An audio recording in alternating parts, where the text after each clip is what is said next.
Good morning, everyone. We're here from Crime Scene Assist, and we're going to be talking about mental health awareness today. So, my name's Dion Watson, and I'm here with Angela Davies and Angela Whitworth. We wanted to talk about this topic really because obviously it's Mental Health Awareness Week, and it's a really important subject. And it's, I think, because of our background, something we get asked quite a lot, like how do you deal with what you see and how do you deal with the work that you do? I've looked up the World Health Organization definition of mental health, and I would like to share that as a starting point. So it's a state of well-being in which the individual realizes his or her own abilities, can cope with the normal stresses of life, can work productively and fruitfully, and is able to make a contribution to his or her community. I think that's quite a nice rounded way of looking at mental health. But I think we probably should say something about our backgrounds first. So for people that have engaged with Crime Scene Assist or with Dion and I in the past, they'll know that we're ex-crime scene investigators. So in our past roles, we dealt with everything from burglaries to homes, thefts from motor vehicles, all the way up to much more serious category crime like murder, robbery, rape, kidnap, the much more serious stuff. And also now we are disaster response consultants. So we've worked on a number of airline disasters, which involves mass death, so death on a much larger scale than what it does as a crime scene investigator. So you see quite a lot of traumatic things within both of those careers, really. And Ange, that's how we met you, wasn't it, working in the disaster response industry, but you have a much larger background as well. So do you want to give us a bit of information about what you do as well? Well, I started off life as an archaeologist, which of course is all about dead people. It's about dead cultures. And I moved across into mass fatality at the age of 38, quite old really. But I've worked commercially in terms of airline disasters predominantly, but also I've been involved in bomb scenarios and counter-terrorism scenarios. And I have a humanitarian arm, which is about genocide, really. So I've worked in scenarios where we have up to millions of people dying within a short space of time, and in some quite horrific manners. So I've seen humanity at its best and at its worst. Yeah, I think that's one of the things as well, isn't it, about frontline response? And it'd be the same. I think I imagine the same for all frontline responders, is you are seeing the best and the worst of humanity, and that can at times be quite draining. I think one of the questions that we get asked frequently is how it impacts us and what coping mechanisms that we have. For me personally, I always find the work that I do really, really interesting. So the gory part of it, the gruesome part of it that some people think, oh, no, that's too much. I actually really enjoy that. Not enjoy, maybe not the right word, but I'm so interested in it. It takes over, and I can find a detachment within myself in that. It's often, I think, the things that people wouldn't expect, and sometimes things that I wouldn't expect, that would catch me and have a significant impact on my work or how I was feeling.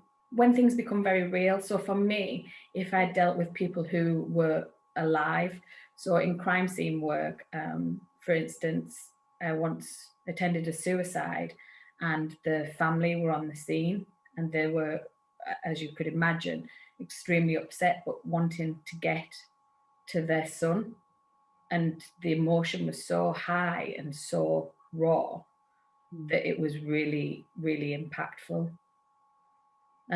Also for me as a scene investigator, abuse cases. So again, when you're still dealing with the living, and putting that into a disaster response context, meeting the families of the bereaved, because it hits home, it makes it real. Because I think that to be a first responder, you've got to have some kind of clinical detachment, otherwise you wouldn't be able to perform and do your job. And for me, I find the job so rewarding, both as a scene investigator and in disaster response, to think that you're helping to give people justice, or helping the deceased to get home to the families, or getting the personal effects home to the families, that you're helping in some way. It's when that clinical detachment kind of gets swept from under your feet and the reality of it all hits you, when that real humanity is in your face and people are distraught, because it just makes it so real, I think, for me.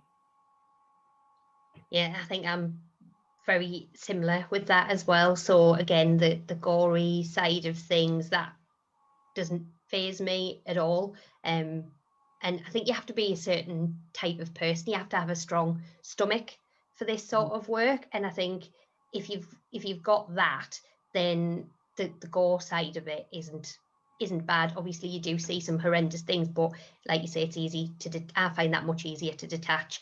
And I'm the same when you start bringing the families of victims in. I find that harder to deal with, and also when you're dealing with really vulnerable people as well, I find that a bit more difficult. Not to the point where it means I can't function and do the job. I'm absolutely fine doing that, because I think that's where your professionalism comes in, and you manage to crack on and do the job. But then I find when you come away from that, it's a bit more impactful, and those moments stick in your brain a lot longer than some of kind of the horrendous sights. I don't think they stick in my brain really, but those bits where you've had the interactions with a vulnerable person who's been in a state, or the victims of families, those bits I can look back at, and I can see them still quite vividly as well. For me, it's also the real personal. It's the, I recall one time being on a response to a plane crash and processing property and checking that the quality of sanitizing items was going properly, and a certain standard was being met. And I remember picking up a very, very small trainer, which must have been belonging to somebody of maybe 2 or 3 years old, and seeing that there had been rodent gnawing, because this plane had not been found for some time, and there were marks that I could clearly identify as rodent gnawing on the shoe. And of course my mind went, if the rodent was gnawing the shoe, it was potentially gnawing the leg of the wearer. Yeah. And I remember that moved me quite deeply. And the way that I dealt with it was, I recognized it. I think that's the first important thing, to recognize that you are being moved, and not to ignore it, not to put it in your back pocket. And of course, I did my job. I checked it. I passed it as being sanitized, and then I made sure that I revisited that feeling when I got to my hotel room later on, and I had a good cry. I had a good cry about it, and of course, here I am talking about it still. So it shows, after I've dealt with,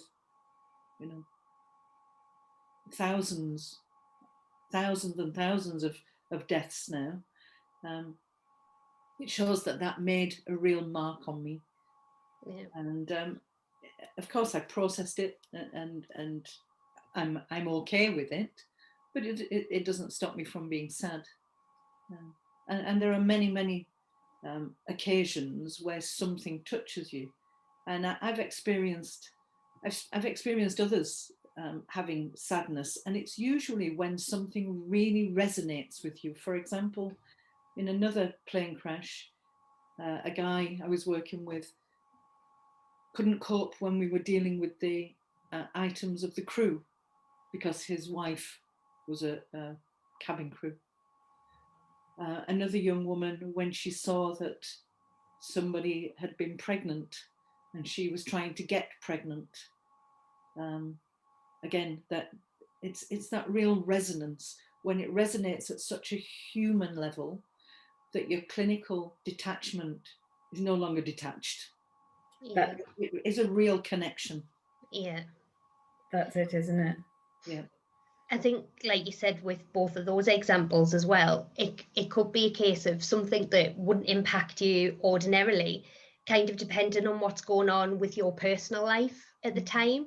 You could visit something that on the daily, it's absolutely fine, but you could have something going on in your personal life that resembles very closely what you're dealing with, and then I find that can be really hard to deal with as well. But I think those jobs are a lot more impactful as well in those circumstances. Definitely. One of the things I found as well as a scene investigator is that I would go to a job and I wouldn't think anything of it, and I wouldn't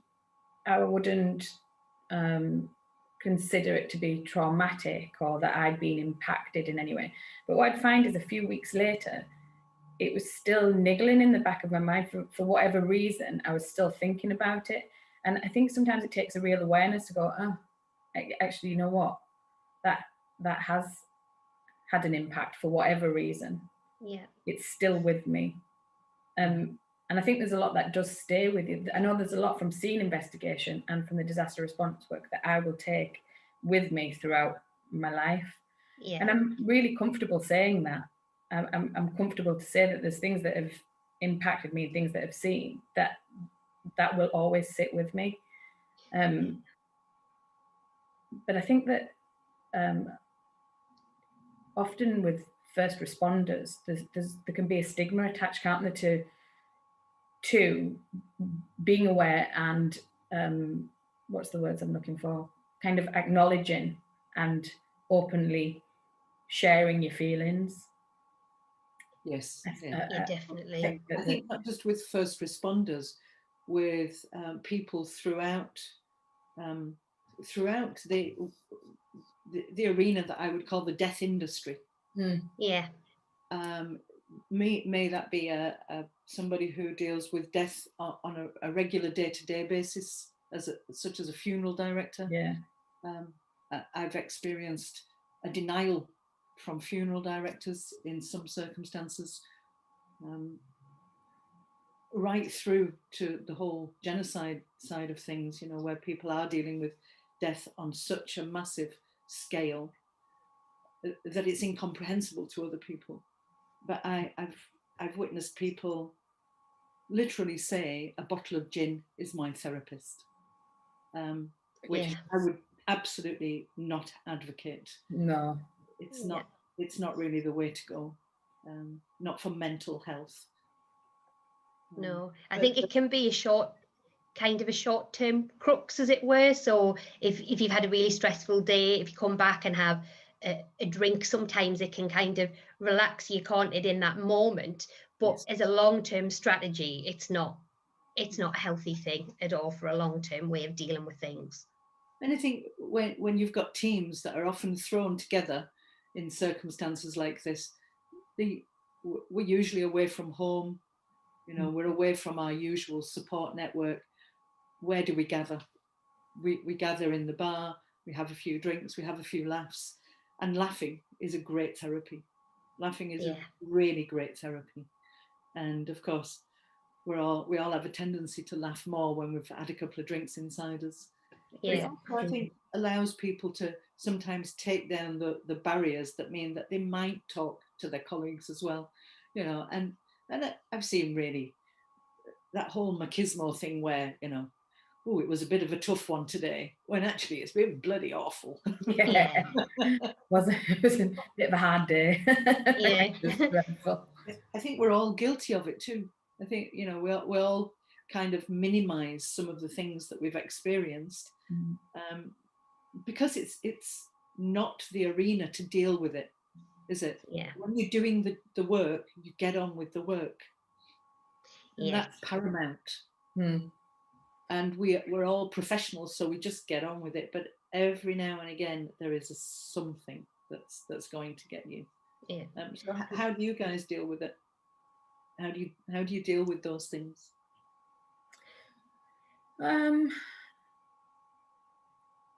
It's a good question, and it is something we get asked a lot. I think talking really helps. Like you said there, with your colleagues, people who've been through it and they kind of know what it's like, to be able to speak to colleagues and your close network as well. I think when you realise something's impacted you, to be able to verbalise it and kind of get that off your chest helps a lot. When, like I say, particularly with people who've been through it.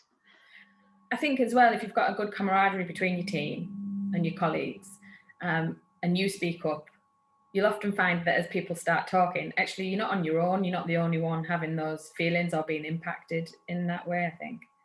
So I would agree with talking. It's true, you were just saying there as well, Ange, that laughter is a great therapy, and I think that I know that the three of us in particular have really dark senses of humour. I mean, there's some jokes that we make between ourselves that we probably would never make anywhere else in the world with anybody. And I think that a dark sense of humour does help to be able to laugh at something, not disrespectfully or in an awful way, but sometimes bringing in a bit of humour in places, I think really helps significantly, actually. And I think that's quite common in the, like Ange was saying, is in the death industry, as it were, people who are dealing with those kind of high pressure, high stress situations. I think it's become quite common, that, isn't it, that you find that a lot of people in those arenas have quite a dark sense of humour, and they're able to laugh at themselves as well. I think that's quite important, like you say. When we were investigators, there was a lot of stigma around asking for help or going to see the force occupational counsellor. And I remember from a lot of the older investigators, there was quite a few jokes around anybody that thought about it or talked about it. And it was just not the done thing. And if it was kept so quiet to the point where it was quite uncomfortable. I think that things have changed now. Talking to colleagues who are still in force, I think things are changing significantly in that respect. Now, I think some police forces, I believe, if a police officer or a scene investigator goes to a really traumatic incident, they automatically now get offered counselling, or I think in some places it's policy that they will go and speak to somebody regardless. And I think there's much less stigma around that, which is really good. But I think there's still a way to go. And I know in the disaster response industry, I think that there's a way to go. And I think one of the fears in disaster response is that if you say that you've been impacted and actually you'd like to look for help, you worry that people will think that you're not capable of doing the job or performing, or you might not get deployed again because people are worried about your mental health. And I think that's a really big thing that needs to kind of be overcome, because actually I think that if you're really that self-aware and you can say, okay, I've been impacted by this, I need to process it and I need some help in it, and you go and get that help and you work your way through it, you're actually on the other end of that much more robust and resilient, I would think. And being self-aware and getting that help is only going to benefit you and your team around you, and I think the job that you're doing in the long term. I think there is an expectation in particularly our line of work that you should just be able to handle it, and that's it. And I agree that whilst you're on the job and you're doing it, you need to be professional and you need to be able to handle those situations. If you can't, then it's not the line of work for you. But I think if you get to the point where absolutely nothing has an impact on you and there's not little things that you still remember or think about, I think you've kind of started to lose the humanity side of it. So I don't think it, like you say, I don't think it is a bad thing when someone has a moment to do with the jobs, but it's where it starts impacting on the work and you're unable to do your job that it does become a problem. But I think just because someone has looked for support or they've had a certain incident that's impacted them, I don't think that means that somebody's incapable of doing the job, which I think all three of us would completely agree with. But there is that stigma, and there is some people in those jobs still that do completely think that, don't they? I have heard it. I've heard it from people, managers, who have said, I would never take somebody out on a deployment if they'd been to therapy. At which point I responded with, actually, I would rather have somebody that's conscious enough to know when they need some support on a deployment, because it means that they have a certain awareness. But hopefully things are changing. I think in the main they are, aren't they? People are a lot more open to it. And I think weeks like this, the Mental Health Awareness Week and the Mental Health Month that they're doing as well, I think that is making it a lot less of a taboo subject, and people are much more likely to go ahead now and say, actually, I'm not okay with this, I need a bit of support. But there is still a lot of stigma around it. But it is getting better. I think we are moving in the right direction. Well, when royals are coming out and saying it, you know, when our royals are standing up and saying, well, actually, I've needed some help. I think they lead the way, don't they? They lead the way to say, we're humans, we're all humans. And I think that in some of the circumstances that we work in, that there's also a level of exhaustion, a level of tiredness, because we work so hard and so long that you're less resilient. You're less resilient when you're very, very tired. Definitely. And, how do you cope, Ange? We were talking about how Dee and I cope. What about you? I'm a good crier. I'm a great crier, and I'm an overthinker, which has its advantages and disadvantages. But I think a lot. I process a lot, and I've talked to talk therapists before to work things through that I can't figure out myself. I see it as, you know, if I've got a bruise on my arm, then I'll deal with it myself, and that's the equivalent of life. Life kind of gives you a few bruises, a few knocks and a few bumps, and you just kind of get on with it, and you go out and you deal with it. If I break my arm, I need a professional intervention. And sometimes there are circumstances in life that present themselves where actually you need an independent ear to be able to sit, so that you're not taking on board anybody else's feelings and opinions. You don't have to care that other person may judge you. You know, because I think we're all frightened of being judged by people. Particularly our colleagues. So for me, as I say, I've chatted to people in the past who have a skill set that they can then kind of share with me at times, give me a few more tools that help me deal with things.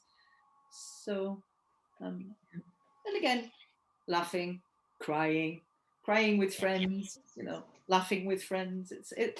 It's all part of the process, isn't it? It's about getting it out and just not keeping it in there. It bottled in, acknowledging it, I think. Yeah, I think, like you say, getting it out is a key thing, isn't it? Because I know I used to be terrible at something would affect us and I would ignore it, and then it would keep it in there, and then something else might happen and keep it in there and just be like a little pressure cooker. And it's not often that I lose my temper or anything like that, but all of a sudden I'd just lose it over something that was just so tiny. And it wasn't actually about that at all. It was about all these things that I'd just piled in there and ignored and not actually dealt with. So now I try and be really conscious, and if something's getting to us, I just try and get it out there and deal with it straight away, rather than letting that pressure build up. That's really not a healthy thing to do, is it? No, I used to do that as well, I think, particularly when I was younger. I think one of my teachers actually described me as a pressure cooker when I was younger, in those exact words, a little pressure cooker. Because there was times when I would go off and I wouldn't know what I was angry about at the time, but it was again stuff that was getting buried. But like you, Ange, I've had talk therapy as well, and that was something, I guess, that I never thought that I would share with the world, particularly openly like this, but I think it is important because if you're going to have these conversations, you've got to be honest in them, haven't you? And again, talk therapy is something that I explored, and I have to say that it helped me greatly, even getting a better understanding of myself, and to put other coping mechanisms in place. Made a significant difference to my life, actually, I have to say. Sometimes for somebody to just mirror what you've just said to them, you think, what, did I really say that? And you can kind of think, did I use those words? Yeah, you used those words. Interesting. I think as well, it's important with mental health awareness to realise as well, sometimes it's not something in particular, and there's no reason for why all of a sudden you can be impacted and felt by something. So you guys know, you two are part of my close network that know kind of the ins and outs of me. I tell you everything. So you know that I've been really struggling. Sorry to get emotional now. Just take a sec.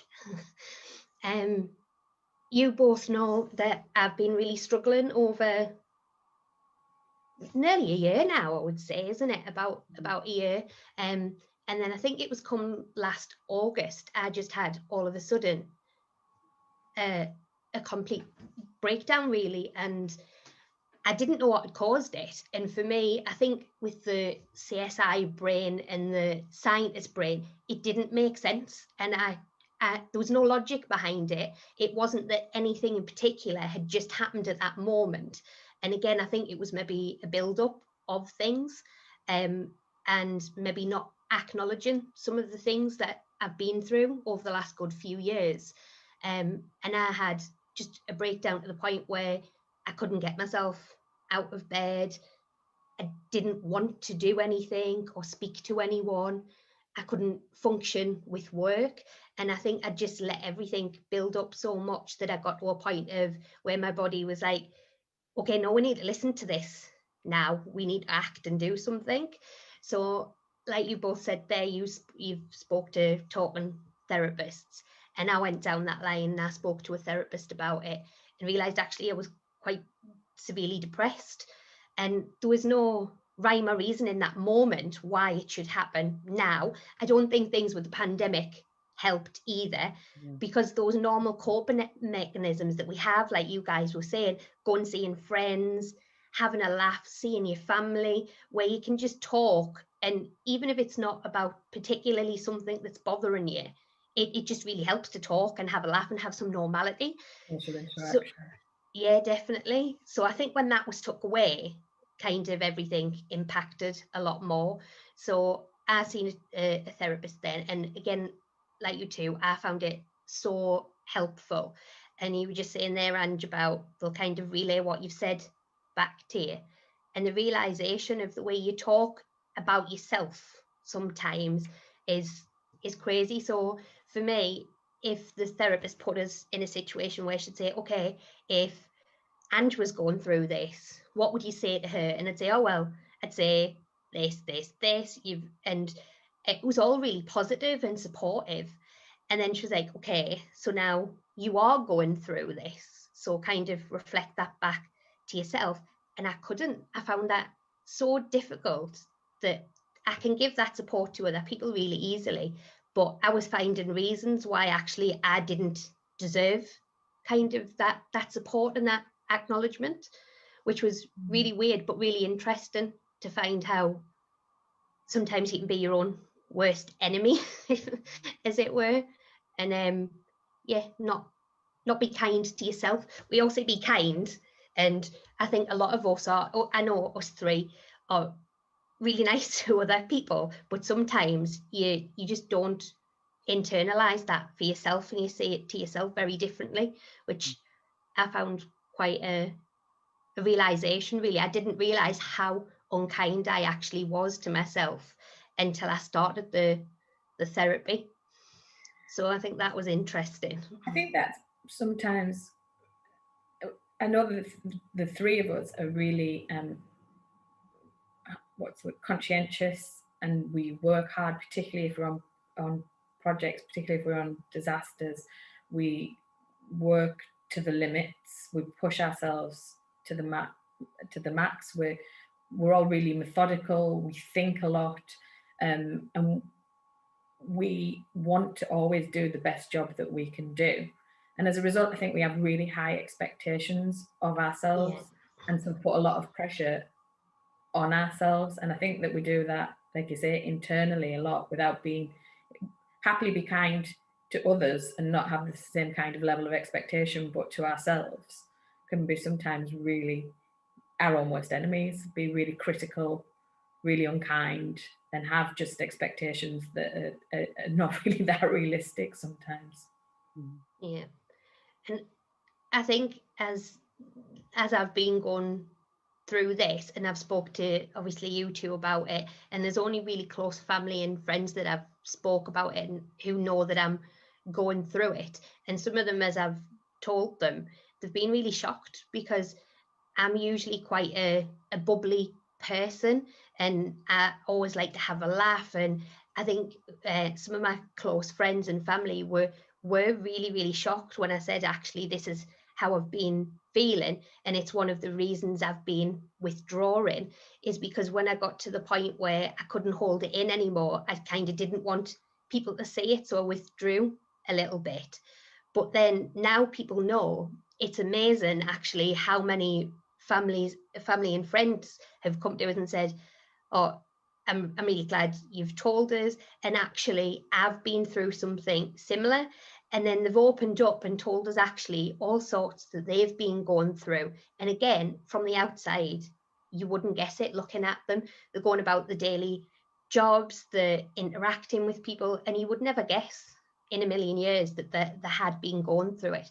So I think it's sad to see how many people actually suffer with the mental health, but it also makes you realise that it's not such a, I can't think of the words,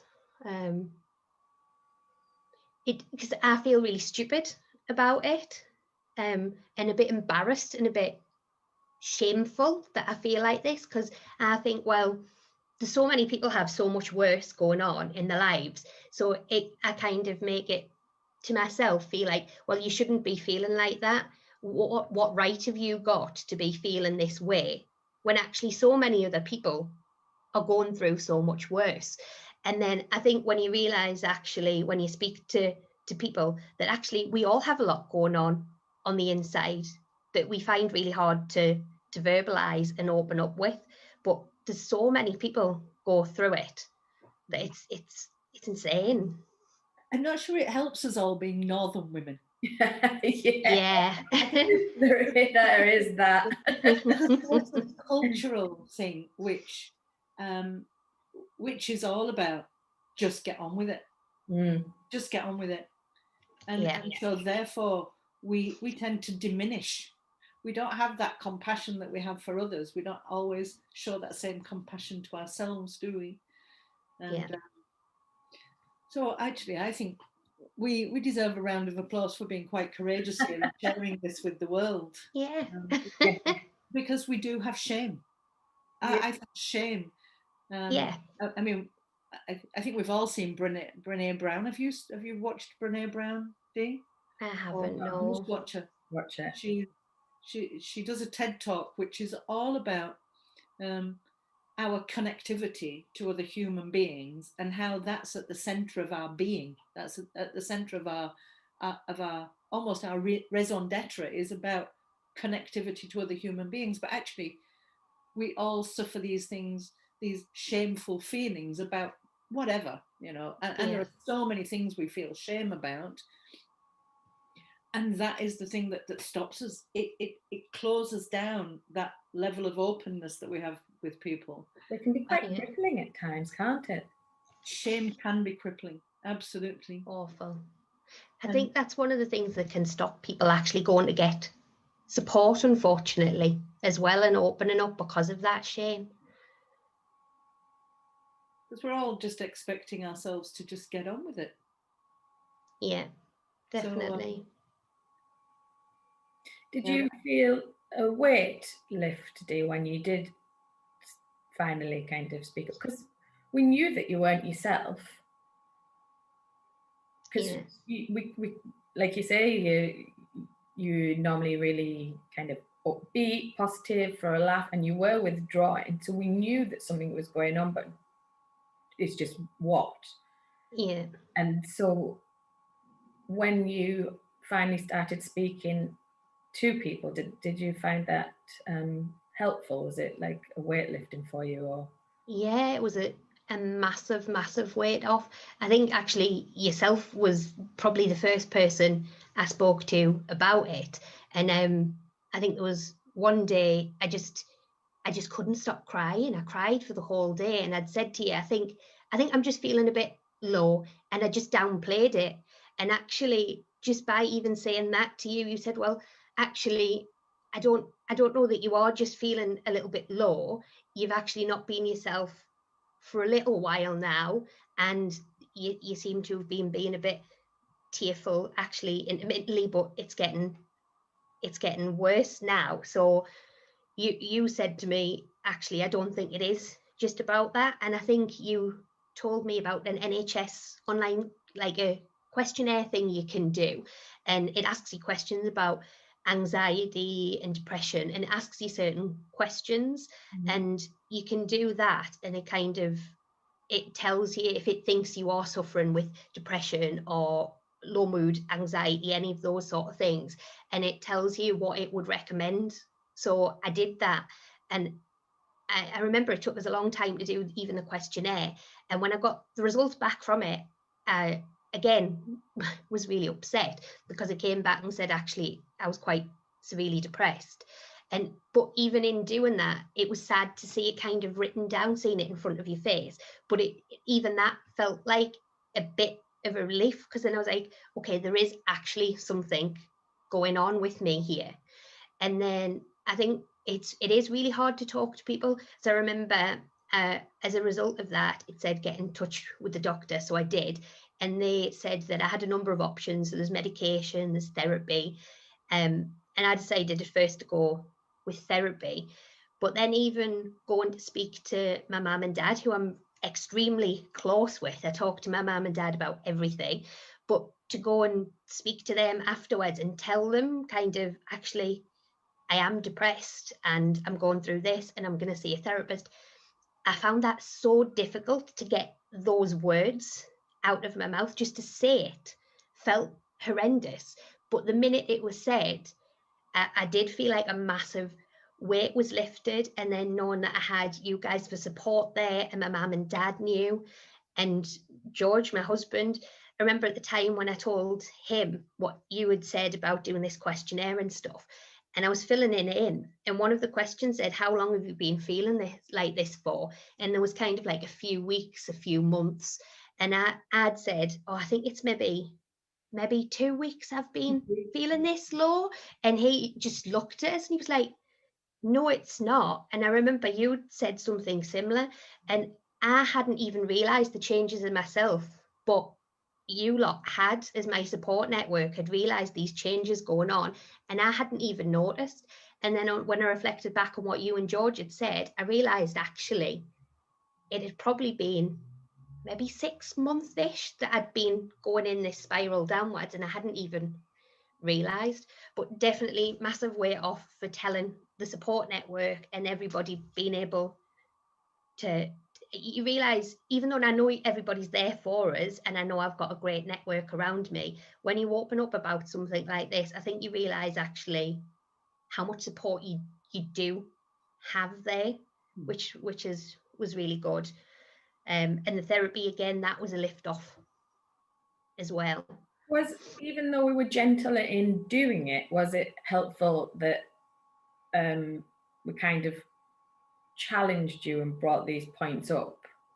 Because sometimes support networks withdraw a little as well and don't always confront what's going on in front of their eyes, because the fear, I think the last thing I wanted to do was upset you, because I knew you were upset. So the last thing I wanted was to hurt you or upset you further. But then as we were talking about it, I think that I was trying to be kind of gentle but prod as well. Yeah.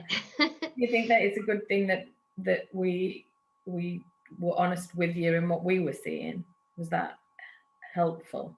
Definitely, I think so. I think if you notice someone in your networks kind of starting to withdraw a little bit, or you just notice there's something not quite right, I think it's definitely important to bring it up and discuss it with them. I think you guys doing that really helped me, because like I say, I think I was a bit in denial with it. I just thought, I'm having an emotional day, I'm okay, it's probably just hormones or something like that. And I think I was quite dismissive of my own feelings. So when you guys are like, oh, actually, I've noticed this, and then it started me thinking and realizing, actually, yeah, I am doing this. I hadn't even realized I was doing certain things, but it does bring it about. So yeah, I think it's definitely important to do that, and it's really helpful. So I think if you do realize someone in your network is doing that sort of thing, then I think it can be really helpful to broach the subject and kind of just check in and see how they're doing. I don't know that I would have looked for support so quickly. And I didn't know about kind of that, the quiz thing that you told me about to do. It was Ange that actually found that, wasn't it? Was it? I think, well, first of all, I think that we should put a link to that at the end of this. Good idea. And maybe the Brené Brown stuff as well. Yeah. But I think that it's really difficult to make yourself vulnerable in that way. First of all, to declare, even when you're having an off day, I think we all try to diminish that in itself, don't we? Just when you're having one of those emotional days where actually, it is difficult to even think what you might have for your breakfast, let alone deal with the rest of the challenges of the day. And everybody has those days. I think that's a really important thing to state. Everybody has those days. It's not not an unusual thing. It's unusual if you're having them frequently and regularly. That's where you need to start trying to be conscious about it, when it's happening more frequently. But the odd day here and there, we all have them. And I think knowing that it's okay. It's okay. You feel how you feel. And how you feel is how you feel. Yeah, I think that's a really good. I think that's a really good point, because I think, like I said before, the shame I had for feeling like this, I was kind of beating myself up for feeling down and feeling really low, and just the sheer shame you have in it yourself. But if it was for someone else, you kind of you wouldn't think that, and you'd support them. I think most humans are valid. Most humans are quite compassionate. And they do feel for other people. I think the other thing to acknowledge as well is, because when we were talking about this from the start, we were looking at it from a work perspective because of the arena that we work in. But I think that just acknowledging that the last year and a half with the pandemic for everybody has been tough. I think mental health has been significantly impacted on a mass scale, actually, just from the pandemic and the isolation and what's been going on over the last year or so. I think that's really important to acknowledge. And I think that sometimes I've been trucking through it. I felt at times that I've been trucking through it quite well, and I've been doing all right. And then my mood would change, and I'd be thinking, what's wrong? I'm doing all right. I'm working, I've got my head down, things are progressing okay, just keep going. But in acknowledging that, actually having that isolation from your family, from your friends, essentially being locked down in property, it's not normal social interaction, is it? It's not normal for humans, I don't think, to not have that social interaction and be locked down in the home. And I think it has had a significant impact on a lot of people. Oh, I think we lost Dion. Oops. I was thinking that one of the places, one of the things that we should point out here as well is about recovery, that it's not a straight line recovery. Yeah, it's a really good point. Dion's coming back. I'm really sorry. I have some internet problems. I don't know if you can even see me now. Can't see you, we can't hear you. I can hear you.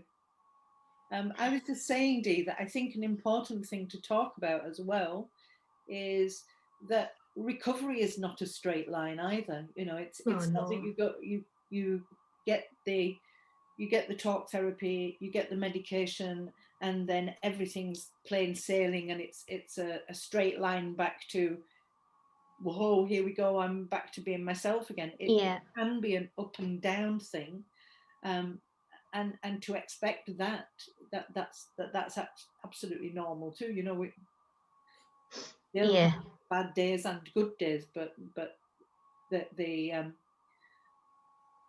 distance between the bad times hopefully becomes more extended. Yeah, I think that's a really good point to point out, because I think I was at my lowest. It was kind of September-y time, end of August. Well, it was through August, September-y time. I was really bad, and then I started to get a bit more back to myself, with the help of the therapy and the support. But also I chose to go on medication as well, because I was at such a low point that I didn't think I could comprehend actually the therapy by itself. I needed something to help me to get my concentration back to a point where I could even deal with that. And I was doing so much better, and I felt like I was kind of my old self again, if that makes sense, which I think you both probably seen in me as well. And sort of it was a medication change. Well, it was just a brand change actually. And I noticed that actually I was feeling really low again, and it was just a few weeks ago, and I got my new brand back, and I thought, okay, that really hit me and kind of sideswiped us, because I thought, if just a change in brand of medication can make me feel this low this quickly, then I'm not actually doing as well as I thought I was. And it kind of it took my feet from under me, and that in itself made me feel really, really bad, because what I had been considering was actually starting to lower my medication come the summertime, when lockdown was starting to ease and we were getting back to normal. I thought that would probably be a really good time to change that. But actually my realization now is that that's a good thing for me at the moment, and I don't think it's going to be a good thing for me to come off it so quickly. But I was so disappointed to be feeling this low, and over this last week actually I've been a bit of a mess, as I was telling Ange about yesterday, just the other night. I was supposed to have a phone call with a friend, but actually I was so exhausted and wiped that I cancelled it, and I just sat and cried again for the night, which it's an awful feeling, and getting quite emotional talking about it. But to feel like you're doing so well, and then all of a sudden to stop feeling so well and have a little blip, I felt like was a really massive thing. So like you say, and I spoke to the doctor again, and she said actually that's really normal, and that doesn't actually, because I was saying that takes away from my hard work, like I mustn't be doing so well. And she was like, no, actually that's not the case. You've done all this hard work through your therapy. It doesn't undermine that. It just means we're having a little bit of a blip, and you just need to make sure you're looking after yourself and make sure you're practicing that self-care and things as well. I don't think that's one of the things actually we've talked about, is self-care and how important that is. And I think the three of us in particular are so bad at practicing self-care, that and that was one of the things that really came out of my therapy, that I don't practice it very often. And again, I would say to other people, you need to make sure you're taking rest.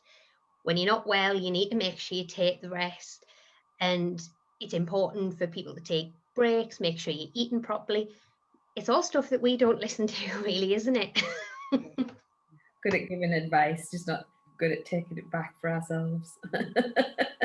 Again, I think it's one of those things that in the arena and the industries that we're working in, you do, particularly if you're on a job or if you're on a project, it's so high pressure, and you know that you need to get things done as quickly as it can be to a really good standard. So you just kind of work and work and work. And I think that's kind of ingrained into all of us now. But it's very different when you're working on a project, or if you're working on a specific crime scene. Once that's finished, you know it's finished. But I think we've kind of took that into our daily lives, and as part of the business that there's constantly stuff to do, so we just constantly go. So I think it's something that people do need to do, practice self-care. It was one of the things that actually I spoke about with the therapist, and she was saying how important it is that actually you take care of yourself. And for me, I was kind of using self-care as a reward, if that makes sense. So I thought, if I've worked and I've done some really productive things today, and then I've washed the dishes or something, okay, well, I deserve to have a bath, if it were, which is a really unhealthy way to look at things. Like, you don't have to work to deserve self-care, or to sit down and have a nice meal, or take 10 minutes out to sit outside and get some sunshine. Like, those aren't rewards, they're things that you should be doing to look after yourself. The other thing is, anyway, if your self-saboteur is in the driving seat, then you're going to end up smelling really bad. Yeah. Yeah. Yeah, and that's not pleasant. And the thing is, I think that then becomes a spiral in itself as well, because you stop looking after yourself. So then you might feel a bit disgusted by yourself. I know while I was going through that, I did at times. I'd be like, oh, I'm a slob. I've not bothered to get myself changed out of these pajamas. Look at the state of my legs, they need a shave. And then I think when you start to look at yourself like that it just feeds the back in. Yeah, it just feeds into that negativity, doesn't it? It does. Yeah, definitely does. I've waffled a lot there, sorry. No, you haven't. You haven't waffled. I think it's really important and really brave. I was going to say, I thank you for your courage. That was very courageous to share with us and with the world what you've been through recently. So I applaud you and I admire you. So thank you. I think it's so important, and the only way that things will continue to get better and better is through things like this week, the National Mental Health Awareness Week, but also people being open and honest and speaking up. So I think it's really brave. Yeah. Thank you. And on that note, I think we should wish the world good health, both mental and physical. Yes, definitely. And get some work done. Yeah. Yeah. Because you know what we'd like? We natter for hours. But we could wrap this up. Yeah, we're definitely good natters. So I think, like you say, everybody just take care of yourselves and look after your networks. If you do notice somebody's not themselves, maybe just have a quiet word. And if you are feeling that way, reach out for support, whether it's through your close network, whether it's professional help, or just looking for yourself through some of the blogs and things that there is online. But just know support is there, and reach out for it, and it does help massively. Definitely. And we'll put some links in with this video. Yeah. All right. Take care, women. Speak soon. Take care. Speak soon. Bye-bye. Bye.